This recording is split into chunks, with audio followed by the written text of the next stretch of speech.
sobre el registro público del instituto y sobre todo lamento no haber venido el día de ayer porque por la exposición aquí de la maestra me queda más que claro que adolecemos de los mismos problemas y tenemos un denominador común que es este interés y fomentar la importancia que es para cualquier país tener un ordenamiento claro de patrimonio cultural tangible.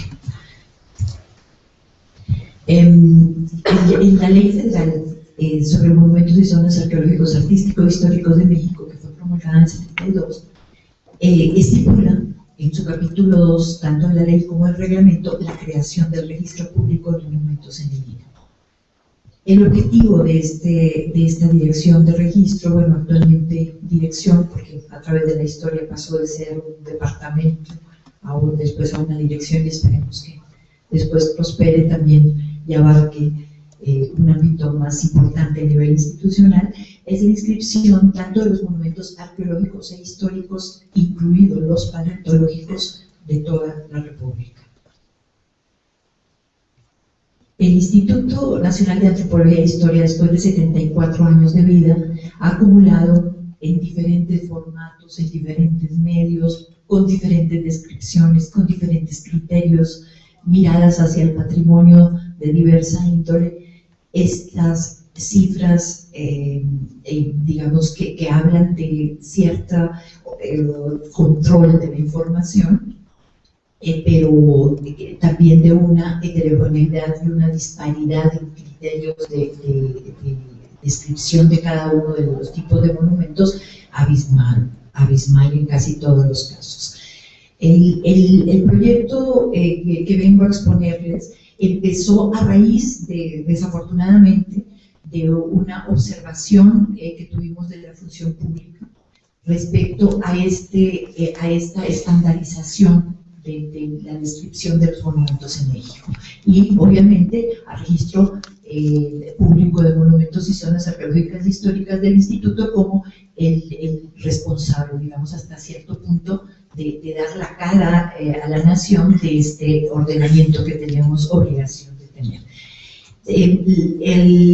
Desafortunadamente, si ustedes ven la discrepancia fuerte, digamos, el volumen de registros que tenemos entre lo arqueológico y lo histórico mueble, obedece mucho a que el Instituto pensó siempre el registro público con un énfasis especial hacia lo que tenían los coleccionistas particulares. Háblese con volúmenes importantes de piezas arqueológicas producto de saqueo o de herencias o de encuentros fortuitos, lo que ustedes imaginen, pero sí hay una fuerte diferencia entre lo que tenemos de piezas arqueológicas y lo que tenemos de piezas históricas. Igual que si hablamos de los sitios arqueológicos en referencia a los monumentos históricos inmuebles. ¿Por qué? Porque los sitios arqueológicos ha sido una labor que ha hecho el Instituto de manera permanente a través de sus investigadores y de los proyectos de investigación que tienen la obligación de reportar los nuevos hallazgos de sitios de manera también permanente de acuerdo a cómo se desarrollan los proyectos de investigación. Un universo de esta índole sí era preocupante, digamos, desde 2004, cuando empieza a observarse el Instituto respecto a esta falta de unicidad en la descripción de los monumentos, porque nos encontrábamos efectivamente con catálogos, inventarios, registros, publicaciones, catálogos particulares, unos publicados, los otros no, unos en archivo, otros no. En realidad fue muy difícil empezar a hacer un diagnóstico nacional respecto a esta materia, a la materia de decir, bueno, ¿dónde está todo el patrimonio cultural tangible? ¿Cómo se ha ordenado? ¿Cómo se ha investigado? ¿Y cuáles son los criterios para su ordenamiento y su difusión incluso? Es así que hasta 2008 se empieza un programa nacional donde lo que se trata es de empezar a hacer conciencia respecto a la importancia del registro público de los monumentos y finalmente a empezar a consensuar dentro de la propia comunidad del instituto y fuera del instituto sobre los parámetros o la idea general de cómo describir el patrimonio y por qué canales hacerlo llegar a la instancia normativa que es el instituto a través del registro público de monumentos y zonas. Un poco como lo adelantaba, los alcances que la ley misma prescribe para este asunto incluyen a las instancias de gobierno federal, estatal, municipal, asociaciones civiles y religiosas, universidades públicas y privadas, archivos, bibliotecas y centros de documentación, museos y casas de cultura, y a los famosos coleccionistas, personas físicas o morales, o aquellas también académicas que entran dentro de la clasificación de persona jurídica moral, que sería, por ejemplo, la Universidad Nacional Autónoma de México, universidades estatales, universidades privadas que de alguna manera también realizan investigación, tienen bajo su responsabilidad patrimonio cultural, o museos de difusión particular, ¿no? Entonces, si ustedes se dan cuenta, el espectro es amplísimo y complejo, en tanto abarcamos desde los restos fósiles hasta el siglo XIX. Veamos un poco la definición de lo que es el patrimonio. Si ustedes revisan las definiciones de UNESCO, el énfasis de UNESCO para definir patrimonio tiene que ver con la relevancia o científica o cultural o finalmente el adjetivo de adjetivizar al patrimonio acota de alguna manera lo que se considera patrimonial o no. En México, una cuenta de collar es igualmente registrable, clasificable y por ende tiene que conservarse y difundirse la piedra solar o el claro que está en Reforma. Finalmente la monumentalidad no descalifica al patrimonio cultural. Entonces, pero finalmente también la amplitud del concepto, como ustedes lo pueden ver y como lo postula la ley, también implica ciertas relativización que a veces es difícil contener.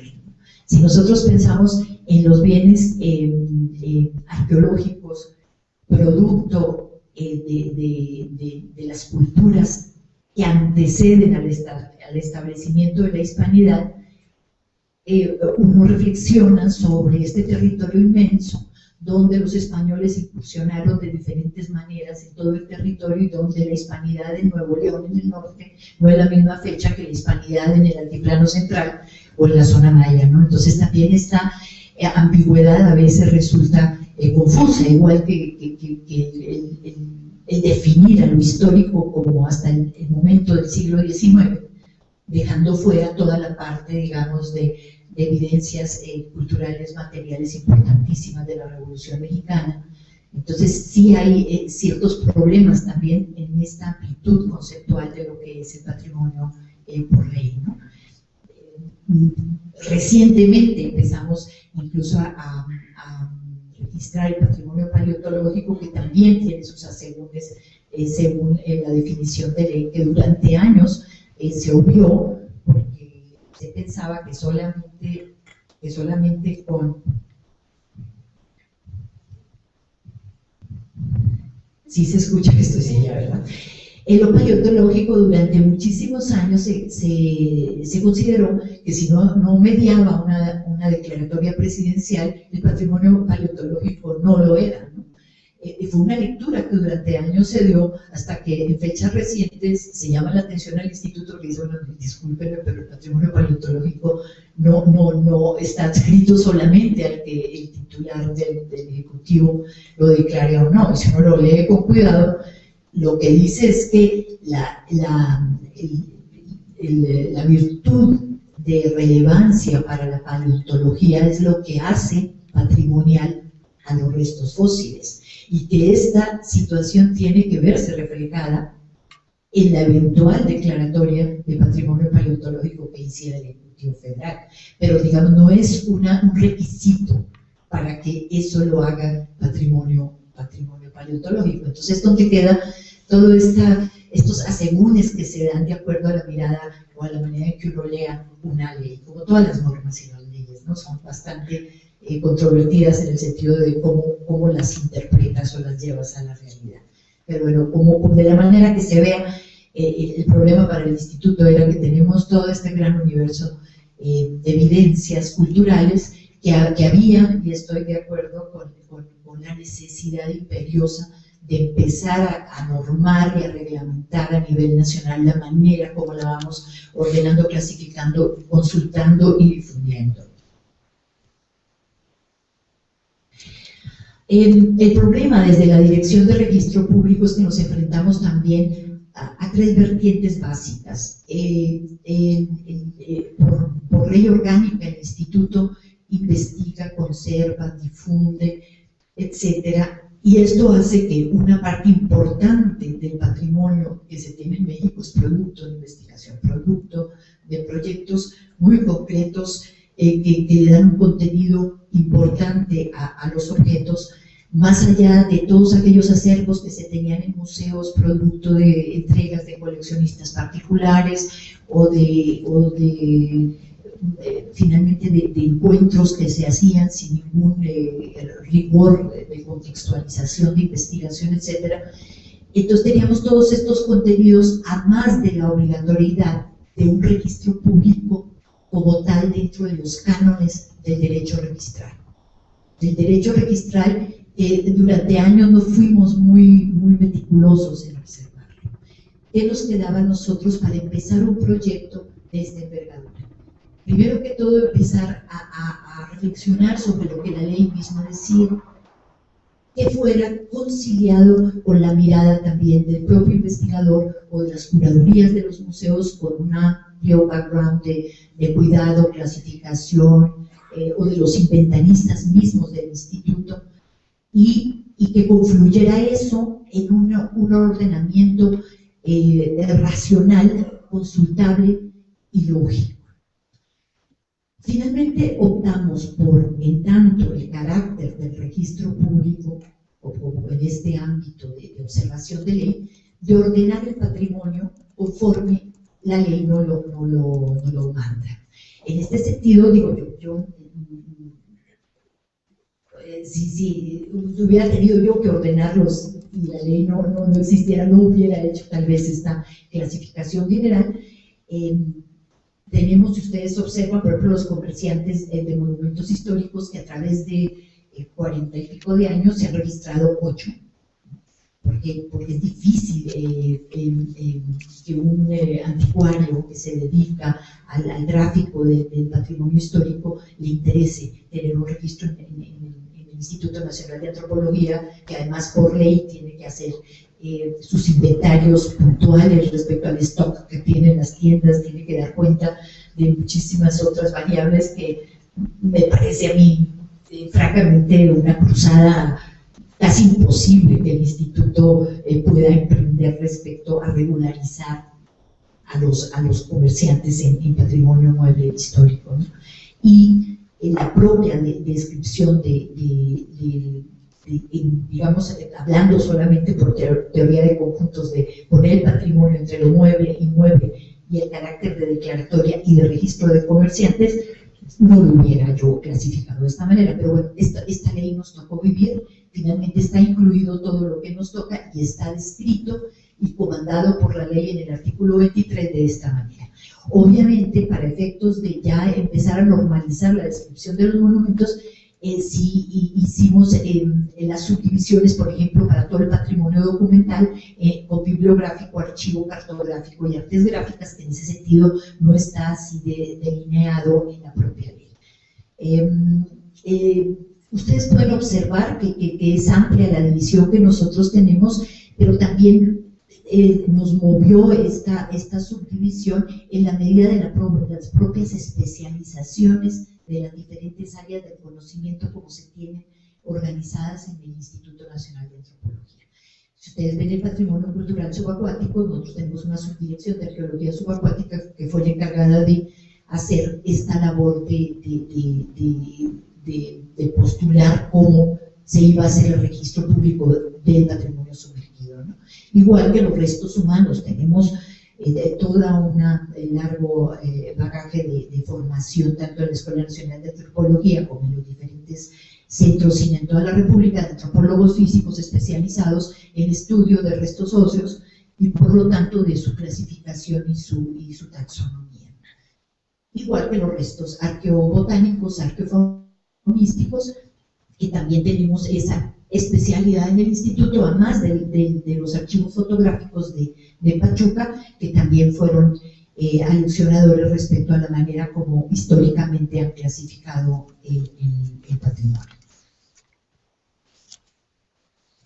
Los datos requeridos para la inscripción pública de los monumentos, concretamente para los muebles, más o menos se conforma de esta manera. Fue difícil en un momento los consensos entre los investigadores y la propia experiencia que se tenía en secciones de inventarios o de catálogos de museos respecto a cuáles eran digamos, los atributos que deberían de plasmarse en una inscripción pública nacional de acceso tanto a nivel de especialidades como del público en general. Este asunto también fue muy discutido al interior del instituto, hasta qué punto se hace pública la información. Un poco también con el prurito del mercado ilícito, de lo que es publicitar una parte del patrimonio, incluso exhibiendo la ubicación. Entonces, sí se decidió que el registro tiene 3 niveles de consulta: uno básico, que es para el público de la calle, el público parroquial o común y corriente, que tiene acceso a los datos básicos de descripción, pero no tiene a la fotografía, al responsable y a la ubicación exacta, un poco para cuidar esto del tráfico y del robo de piezas arqueológicas e históricas, que es bastante común en el país. Nosotros tenemos entonces estos 11 puntos que son los que tienen que llenarse. Efectivamente, coincido con la necesidad de acotar los términos que describen cada uno de los tipos de monumentos para evitar errores que se han dado y que hemos resumido en este diagnóstico previo al proyecto, donde efectivamente a la misma materia prima se le denominaba de diferentes formas, a la misma forma genérica de una vasija se le decía, incluso localmente adentro de México, de manera diferente, etc. Entonces nosotros también hicimos con menús restrictivos las opciones de llenado para escribir el patrimonio. Esto era algo imperioso, porque tratando incluso de conciliar las diferentes bases de datos y las diferentes fichas de catálogo, las discrepancias de la manera de nombrar a los objetos, las materias primas, las técnicas, era importantísimo, ¿no? Entonces sí creo que una de las misiones fundamentales de cualquier empresa que tenga la posibilidad de empezar a normar el ordenamiento del patrimonio es hacer tesauros o glosarios o diccionarios que guíen el llenado a los diferentes usuarios. Esta es una diapositiva que un poco ilustra el portal del Sistema Único de Registro en cómo está configurado actualmente. Y en esta diapositiva se ve también, se ilustra cómo cuando el usuario accede al sistema, lo marcado con asterisco rojo son los campos que nosotros tenemos como obligatorios. La experiencia de nosotros con curadores de museos e inventaristas fue que no todos los campos que para nosotros eran obvios de descriptores de un objeto lo eran también para ellos. Entonces sí tenemos un soporte documental en muchos de los museos del instituto que no tienen todos los datos requeridos por esta nueva manera de registrar el patrimonio en México. Digamos, incluso las medidas de los objetos no en todos los casos están plasmadas en inventarios y catálogos, no todas las técnicas de manufactura, entonces sí tuvimos que acotar los campos obligatorios a un mínimo que dé la posibilidad de identificación rápida de una pieza o de un monumento. No tanto por continuar con finalmente cierta desparpajo o negligencia respecto a la descripción de los monumentos, sino un poco tratando de normalizar un grave rezago que tenemos de conjuntar todo el patrimonio que tiene la República. Este es un ejemplo para el caso de las piezas históricas. Entonces ustedes pueden ver cómo sí, efectivamente nosotros acotamos el llenado a una serie de opciones que se pueden ir escogiendo. Y es un poco derivado de lo que anticipaba, el acceder al sistema único de registro sí implica cierta capacitación, ya sea a nivel de auxiliar del investigador, del inventarista de la Coordinación Nacional de Museos o del propio curador de ciertas salas, donde sí se les pide cierto nivel de autoridad o de incluso de experiencia, ¿no? Porque sí tenemos nosotros, hablando también de miserias, inventarios hechos por gente no propiamente capacitada, que de manera pues intuitiva o con las mejores intenciones describen el patrimonio de manera muy errónea, con hierros fuertes que a veces hacen la ficha insalvable. Encontrábamos fichas que para poderlas utilizar tocaba ir otra vez a ver la pieza, sacar la fotografía y hacer la descripción de nuevo. Esto ha llevado mucho a que este proyecto nacional de registro público de monumentos se replantee también en la profesionalización de los que llevan a cabo las descripciones de los objetos. Yo creo que esto es medular para poder tener pues datos útiles, datos que sean valiosos y que reflejen una realidad, no que la distorsionen. Sobre todo cuando hablamos, por ejemplo, de asuntos de conservación, de protección, etcétera, de valoración del patrimonio. Si no tenemos descripciones bien hechas, fieles, no podemos ni siquiera planear tampoco ciertos criterios de políticas culturales y de acciones concretas sobre el patrimonio. Esto para nosotros es fundamental y lo vemos cada vez más imperioso y más importante, digamos, para que prospere esta cruzada nacional. También en este contexto, y yo misma he estado manejando los conceptos de inventario, catálogo y registro de manera un tanto indiscriminada, y al interior del instituto y fuera en instancias académicas también dedicadas a la investigación, la pregunta siempre es, bueno, ¿hacemos inventario, hacemos catálogo o hacemos registro? Entonces era un poquito acotar también este marco conceptual para saber en qué lugar está no solamente cada una de las funciones de estos ámbitos, sino el flujo de cómo debe de llevarse la información sobre el patrimonio hasta la instancia de registro. Yo siempre digo que el registro público es como la cereza del pastel, ¿no? De hecho, si yo tengo un proyecto de investigación en el campo, pongamos en el caso de arqueología, donde obtengo X número de materiales, X número de piezas completas, esas piezas van a ser objeto de investigación, de estudio, de limpieza, de clasificación, de ordenamiento, incluso de publicación.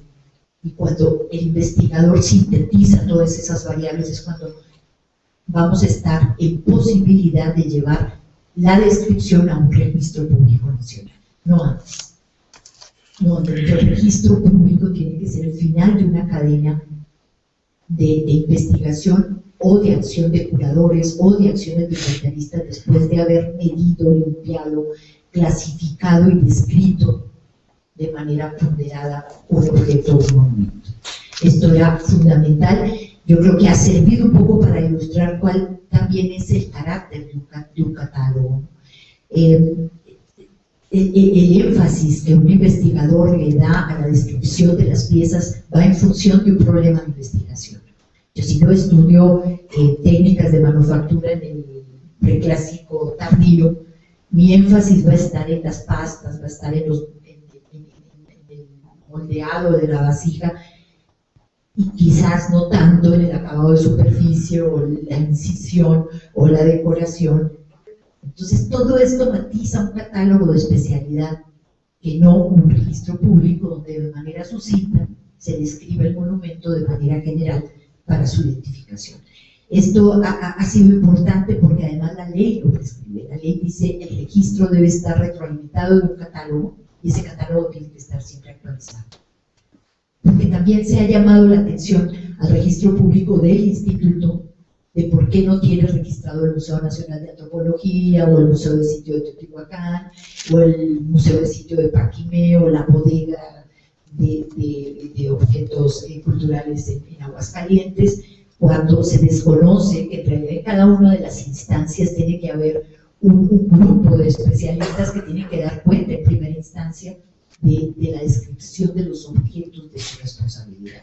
Entonces, en ese sentido, el catálogo es eso, es el que resume toda la descripción profesional, articulada, y que habla del conocimiento del monumento para después llevarla al registro público nacional.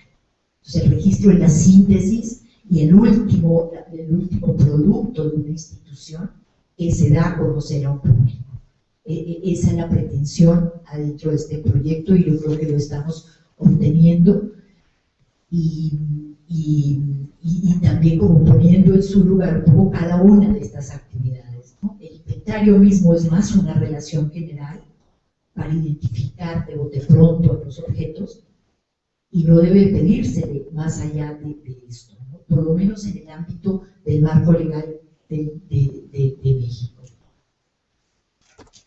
Ahora, ¿cuál es el propósito final de este organismo de registro público? Es dar certeza jurídica de existencia. Nosotros también ponemos mucho el ejemplo del hijo que no se inscribe en el registro civil. El hijo que no se inscribe en el registro civil no existe. Es igual que el patrimonio cultural. Una obra pictórica o un fósil, una punta de proyectil que no tiene una constancia de existencia, que no hay un referente jurídico de existencia, se lo roban y nadie puede declarar nada ahorita con el mercado ilícito. No sé si ustedes tengan conocimiento de un coleccionista famosísimo que tenía en España una colección importantísima. La mayoría de las piezas habían salido ilegalmente y los países a donde llegaron estas piezas de manera simultánea, en muchos casos como Alemania, lo primero que le pedía a México para reclamar el bien era el registro de este bien hecho por México. Entonces, sí, la importancia del registro público del patrimonio es así clave para la obtención incluso y la repatriación de tanto patrimonio que ha salido a través de la historia de México. Entonces, reparar en este asunto es bien importante porque además no solamente es el tenerlo, digamos, censado a nivel nacional, sino el que el público tiene, si es un bien nacional, pueda disponer de la información de estos bienes, pero como un derecho, porque también hemos llegado al extremo donde hemos tenido denuncias en derechos humanos sobre esa pertinencia de que sea accesible a la comunidad la información del patrimonio. Es entonces así que la Dirección de Registro pues, es la dependencia encargada precisamente de publicitar las inscripciones del patrimonio. ¿Qué estamos solventando nosotros con este proyecto de registro público que emprendimos en 2008? De garantizar la inscripción pública estandarizada de cobertura nacional, desempeñar la función registral, controlar el historial de los monumentos, dar publicidad y acceso y expedir copias constatadas de su existencia. Una forma moderna que superó a los famosos libros aquellos del registro donde antes se hacían las inscripciones a mano, son los folios reales. Esta es una reglamentación del Código Civil de 1979 y todos los registros públicos en el país la tienen de la asignación de folios reales por cada uno de los bienes que se registra. Si ustedes van al registro público de la propiedad, buscan los inmuebles que están registrados por un folio real. De manera análoga, el INAH instauró ya con este nuevo sistema de registro la asignación de folios reales para el patrimonio. Tratamos de darle también cierto sentido a la asignación de los folios reales. Si ustedes ven en la parte anterior, lo que hacemos nosotros en el Sistema Nacional de Registro Público es obtener el vaciado de las fichas directamente del especialista o del encargado de la clasificación del patrimonio. Nosotros lo validamos con especialistas en cada uno de los temas y se le asigna el folio real. Este está constituido por la sección de la que se trate, que si ustedes recuerdan es la sección mueble, inmueble, declaratorias y comerciantes. La segunda, que es el carácter general de ese patrimonio, en este caso del ejemplo es lo histórico, la naturaleza o carácter específico. También, si recuerdan, lo arqueológico está dividido en piezas, en restos humanos, en restos arqueozoológicos, restos arqueobotánicos. Entonces, en este renglón de la conformación del folio real se pone el carácter específico del monumento y un consecutivo que nos da la posibilidad de 99 millones de posibilidades de registro sobre ese renglón. La modernización de la que vengo hablando efectivamente se plasmó en este registro único de monumentos. Y efectivamente logramos el uso de categorías y criterios técnicos comunes accesibles a todos los usuarios.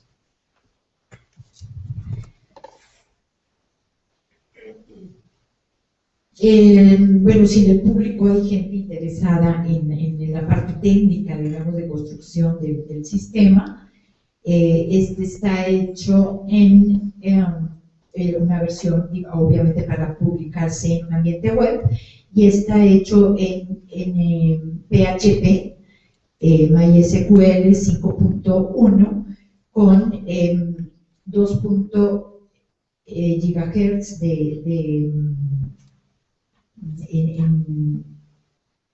de potencia y 4 GB en RAM, con capacidad de almacenamiento de 4 por 15 GB.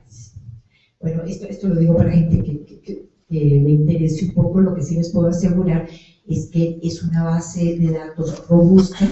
No la diseñó, no la construyó y la desarrolló la UNAM, la DGTIC de la UNAM, con profesionistas muy bien capacitados para este tipo de proyectos, y lo que se trataba era de poder ofrecer al público y a las instituciones y a los entes sociales que así lo requieran, una seguridad de que los datos contenidos en el Sistema Único de Registro del Instituto están a buen resguardo, en un sistema de información garantizado y sobre todo supervisado en su funcionamiento y en sus actualizaciones por una institución como la UNAM. Para nosotros es importante porque hemos visto terribles experiencias de otras instituciones con bases de datos no siempre bien conformadas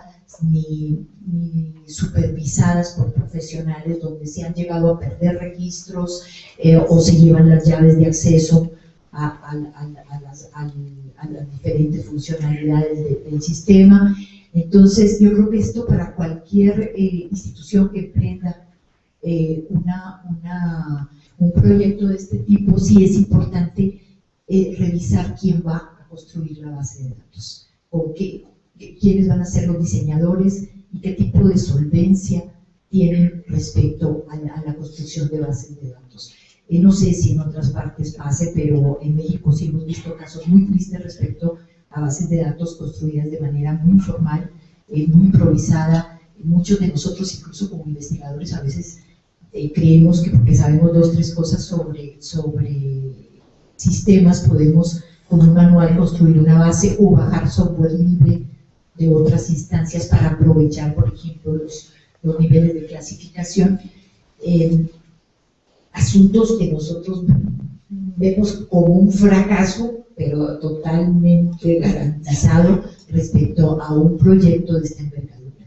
Finalmente, para tratar de dar seguridad del repositorio donde van a estar datos que además cuestan mucho tenerlos, muchísimo trabajo, muchísimo recursos humanos, financieros, etcétera, vale la pena invertirle a un buen proyecto dirigido por especialistas en el tema.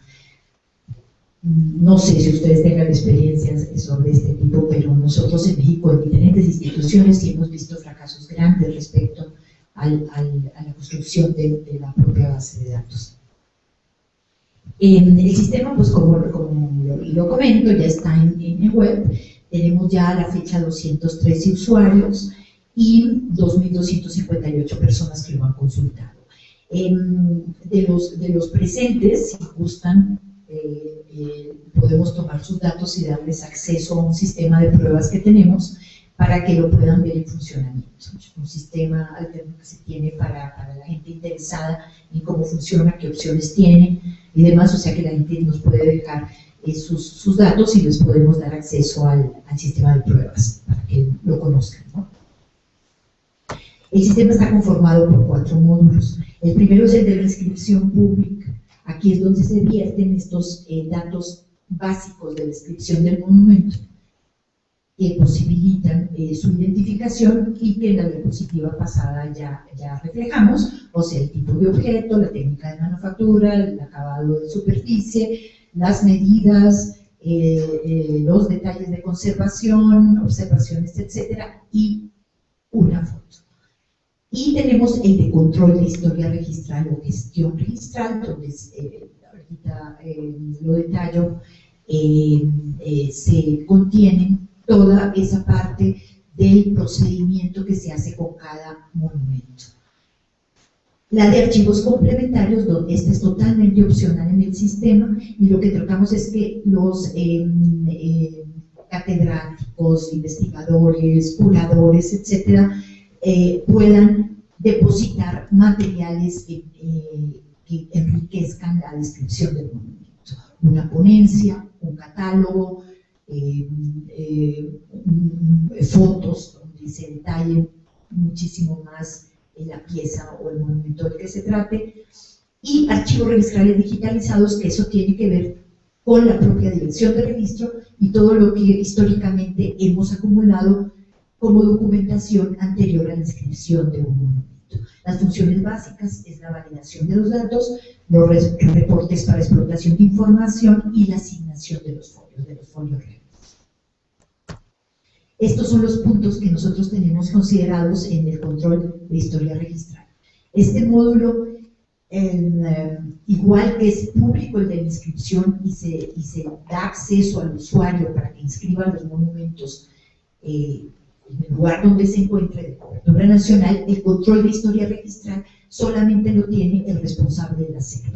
Hablemos, por ejemplo, del Museo Nacional de Antropología. El que tiene el acceso al control de historia registral es el director del Museo de Antropología. Es un password único, dado que aquí se consignan todos los monumentos de un monumento. Entonces, sí es asunto serio en el sentido de que la inscripción del monumento puede verse modificado por un cambio, por ejemplo, en la custodia, o por ejemplo, en el robo, o en cualquier otro asunto que se modifique la inscripción original. El contenido del inciso A se llena así en el momento de la inscripción, porque aquí tenemos que dar cuenta de qué proyecto viene, si es de una donación de un particular, de una entrega voluntaria al instituto, de una repatriación, todos los antecedentes registrales que hay respecto a este monumento, las referencias vinculatorias del número de inventario, número de catálogo, otras marcas que tenga el monumento. Una apreciación de relevancia cultural también la pedimos.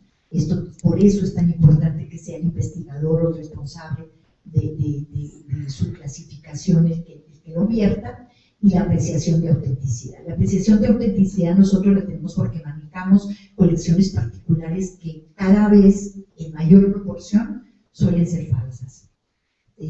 Los coleccionistas de antes ya casi no existen, afortunadamente, porque esto, bueno, habla de una avidez en el mercado ilícito de tener piezas arqueológicas, sobre todo auténticas, pero también habla de toda una situación económica de gente que se dedica a hacer reproducciones para vivir. Ustedes, no sé, en cualquier zona arqueológica que visiten, yo creo que se han encontrado campesinos o gente local que les vende piezas supuestamente arqueológicas que no son más que reproducciones que sacan de textos y que realmente tienen un mercado, ¿no? Entonces sí, nosotros tenemos como instituto de registrar las colecciones de los particulares, pero también de darle un valor a estas colecciones. Entonces, por eso tenemos la apreciación de autenticidad, que muy a mi sorpresa, yo no lo sabía, en los museos también suelen tener copias de material arqueológico que después de muchos años van saliendo a la luz, ¿no? Pero no sé cómo, yo tenía la idea que los museos normalmente manejaban piezas auténticas, pero sí suele haber copias, que no es lo mismo también el concepto de copia en histórico, que a veces las copias pueden llegar a ser más importantes o más valiosas incluso que el original, ¿no? Pero creo que este tipo de asuntos deben de estar plasmados en el documento final sobre una pieza. Y como les decía, todos los movimientos futuros importantísimos respecto a esa vida del patrimonio, ¿no? En el registro público la propiedad, esto se llama el tracto sucesivo de un monumento. Los monumentos tienen vida, ¿no? Por ejemplo, el registro de sitios arqueológicos, nosotros nos enfrentamos a que normalmente un sitio es investigado por varios investigadores y cada vez se aporta más información respecto del sitio, del monumento histórico y de las piezas también, ¿no? ¿Qué genera el folio auxiliar? El folio auxiliar es un folio que se genera en el sistema mismo cuando hay un cambio en la custodia del monumento. Y esto incide en la inscripción. O sea, en el acta de nacimiento incide en alguno de estos cambios. ¿Por qué? Porque los dos pilares finalmente del control que el instituto tiene que tener sobre los monumentos es quién lo tiene y dónde está. Entonces, si hay un cambio de custodia, es importantísimo que el Registro Público Nacional lo tenga para, en su momento, poder ubicarlo, identificarlo en su lugar y con la persona jurídica que lo posea. El de la información complementaria, este módulo sí es totalmente opcional y es un repositorio que esperamos nosotros que se vaya enriqueciendo en función de lo prolijo, de las contribuciones que haya alrededor de los monumentos que tenemos hasta ahora inscritos. Y la idea es también poderlo, digamos, hacer partícipe a otras instancias académicas y del propio instituto para su consulta. Porque sí, al principio, y todavía hay muchos investigadores que reclaman lo sucinto de la descripción del monumento, y esto nos da posibilidad no solo de ampliar y enriquecer, sino incluso de darle un lugar a muchos investigadores que, si no tuvieron la oportunidad de publicar cierta información sobre la pieza o sobre el sitio o sobre el monumento histórico, lo pueda hacer a través de este medio. Este es un poco de cómo nosotros estamos tratando de llevar de manera digital todos aquellos documentos administrativos, básicamente, que dan digamos, el soporte a la inscripción del monumento. Los campos de búsqueda en el sistema pueden ser por entidad federativa, el nombre del conjunto, el tipo de documento, categoría o denominación, los títulos, los autores, los lugares, la cronología, tipo de impresión, los soportes, el tema, los referentes, el nombre del proyecto de investigación. Estas son todas las posibilidades que nosotros tenemos para buscar los monumentos en el sistema. Como ya lo comentaba, sí fue un esfuerzo fuerte del instituto poder llegar a diseñar los contenidos del sistema. Discusiones fuertes se tuvieron con, por ejemplo, con la gente que maneja archivos documentales, fuertes también con la gente de patrimonio subacuático, de realmente llegar a acuerdos respecto a cómo describir los monumentos, cuál es la manera más precisa, la más certera, la más adecuada respecto a la descripción de los monumentos. No es tarea fácil. Sin embargo, yo creo que prevaleció fue la emergencia y la necesidad de tener un ordenamiento nacional accesible y empezar a normar en este sentido más allá de las particularidades académicas o disciplinarias.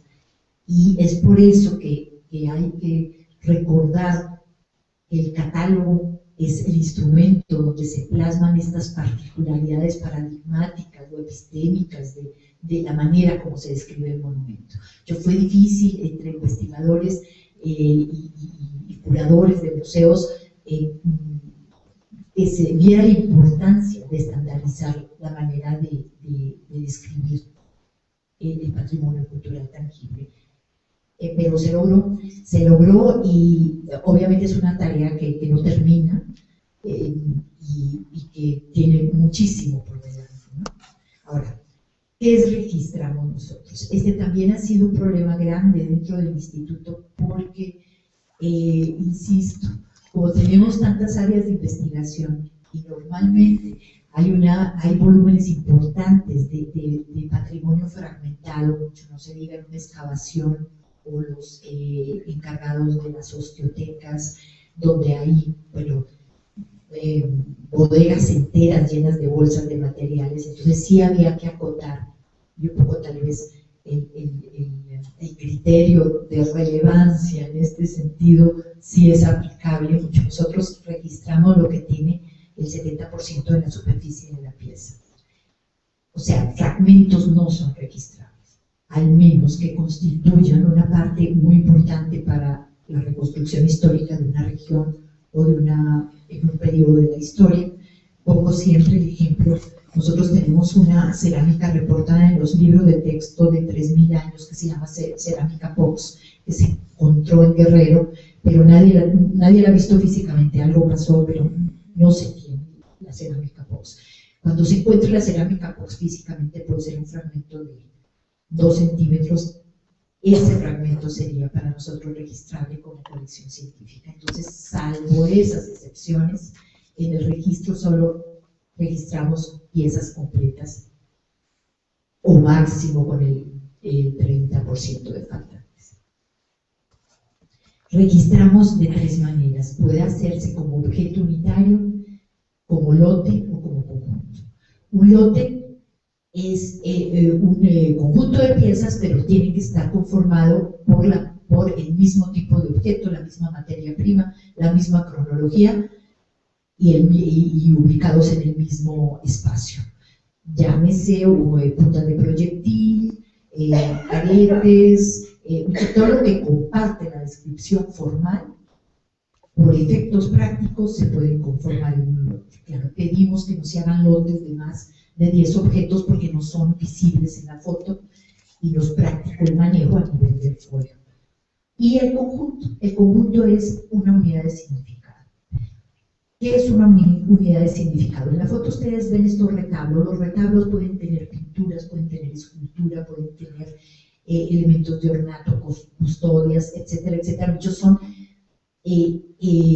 diferentes objetos que están asociados en una unidad de significado. Otro puede ser en arqueología, por ejemplo, si uno encuentra un entierro con ofrenda, los huesos y la ofrenda, independientemente de la cronología, se ubican como un conjunto. Esto es opcional también para la investigación o para los museos, un comedor. Hay cosas que pierden el significado si se desarticulan. No solo pierden el significado, sino que también jurídicamente puede prestarse a que se disgreguen los componentes y pierdan la contextualidad que les da sentido y les da explicación. Entonces, esto ha resultado bastante práctico para muchos investigadores. De hecho, el número de piezas que pueden ser incluidas en un conjunto es indefinida, no tenemos agotado el número de piezas.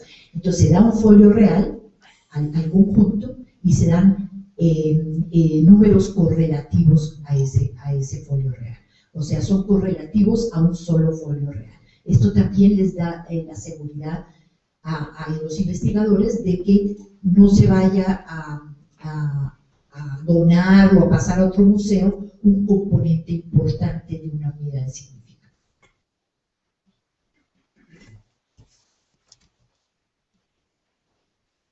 Aquí refiero las colecciones de valor científico. Esto también ha sido muy novedoso, incluso dentro de nuestra comunidad, porque como que no se tenía clara esta parte donde la ley nos da la opción de registrar públicamente este tipo de acervos, incluidos acervos que no tengan que ser necesariamente del siglo XIX. La ubicación del monumento, como lo venía diciendo, es para nosotros fundamental porque esto implica el control del instituto sobre la localización, dónde encontrar el monumento. Se nos ha complejizado, sí, la descripción de la ubicación geográfica por una ley que acaba de generarse y que tenemos para aplicarla hasta septiembre de este año, o sea que ya fue.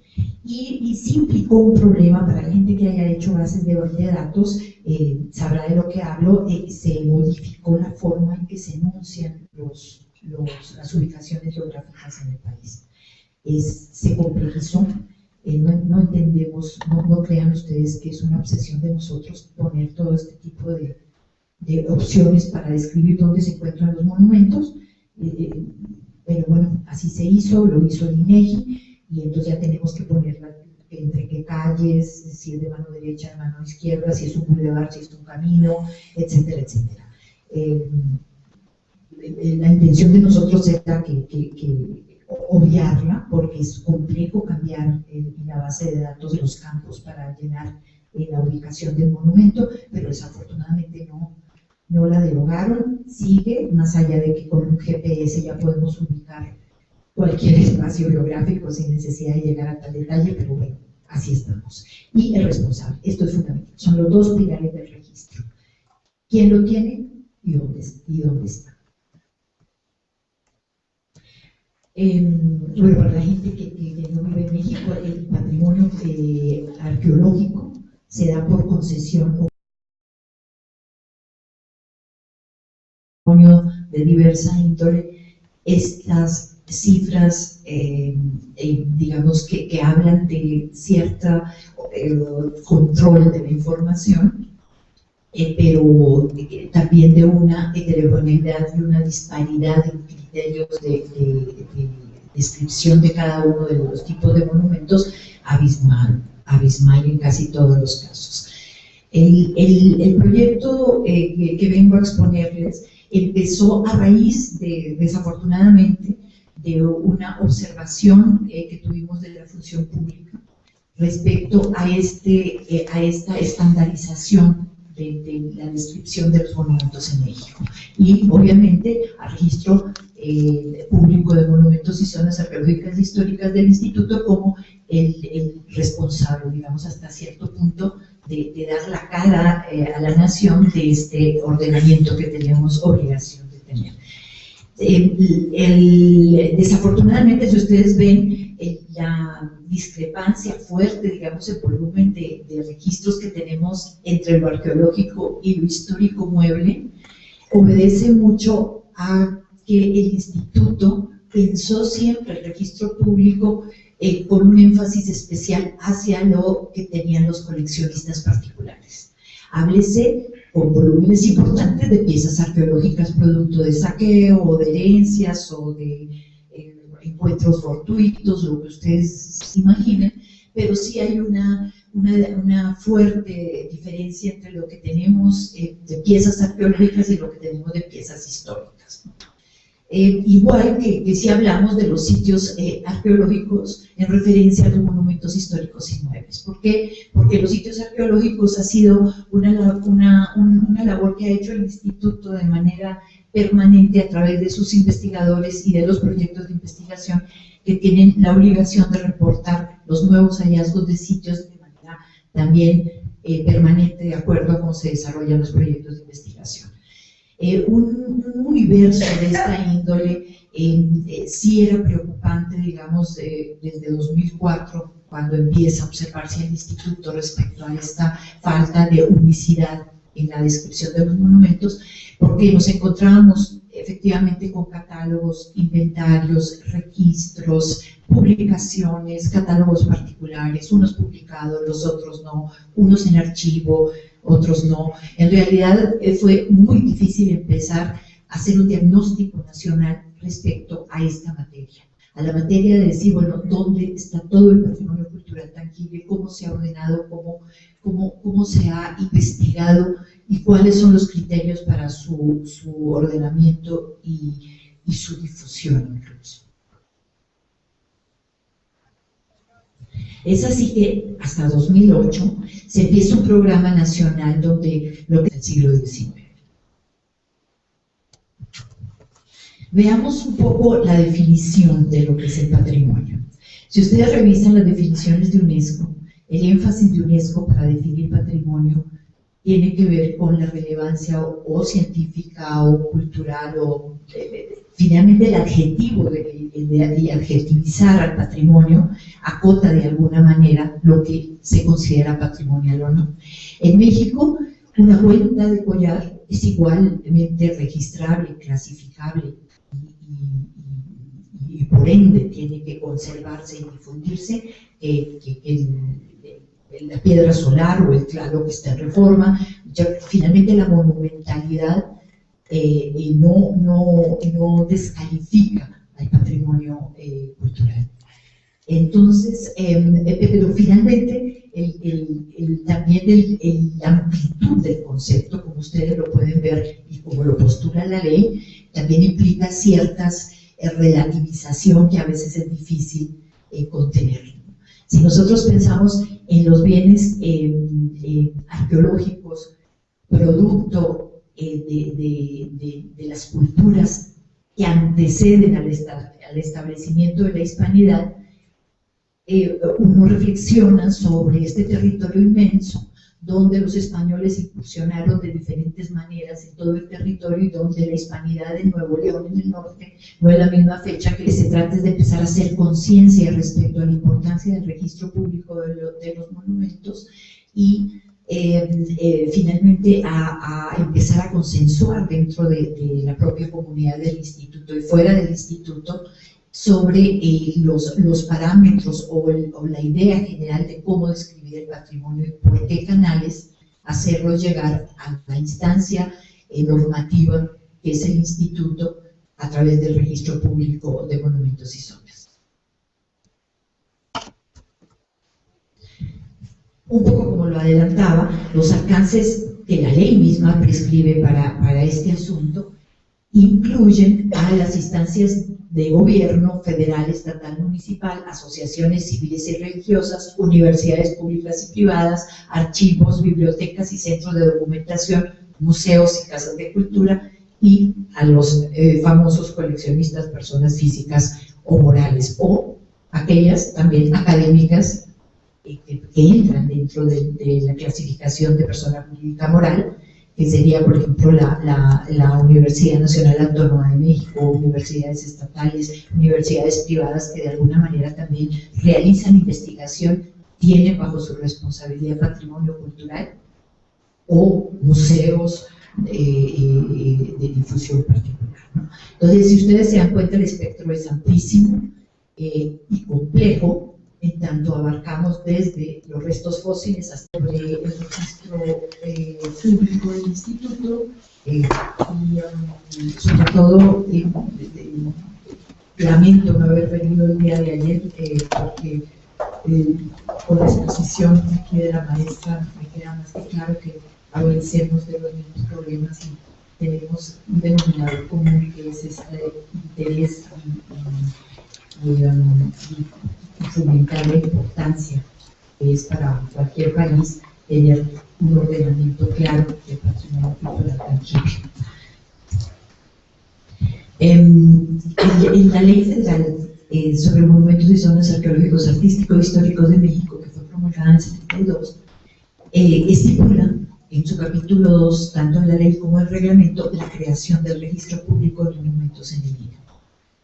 El objetivo de esta dirección de registro, bueno, actualmente dirección, porque a través de la historia pasó de ser un departamento después a una dirección, y esperemos que después prospere también y abarque un ámbito más importante a nivel institucional, es la inscripción tanto de los monumentos arqueológicos e históricos, incluidos los paleontológicos, de toda la República.